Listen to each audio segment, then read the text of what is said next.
Gottlieb the Games MPU and driver board. Starting with the driver board, no faults found. I did add a ground lug here. When you get the boards back, I will supply a harness. And I want you to plug the 1-pin connector in there. And on the MPU board, connect it in here. And then underneath your power supply, you'll connect the ringlets that I've got supplied also. And then the other end of the ringlet connected to ground like the speaker housing. On the MPU, I've installed NVRAM, sorry, and new filter cap. The bad news on this board is that all three of the 6532s were fried, so I've had to socket and replace those. I also added the this wire ring, which defeats the slam tilt switch on the coin door.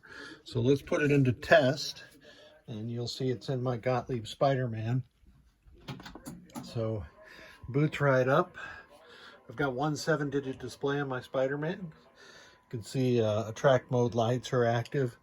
The one up there is not blinking right now because the CPU thinks it's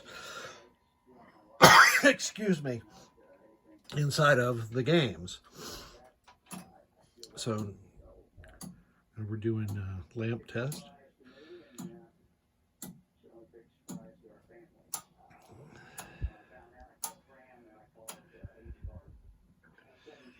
And so now it's going through all of the various lamps that the games would have.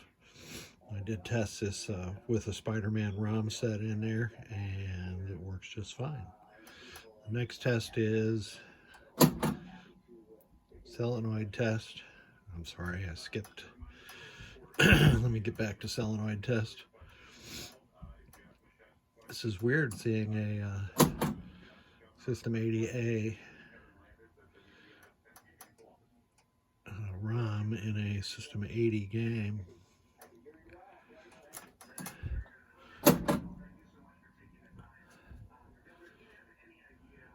All right, let's do a switch test. And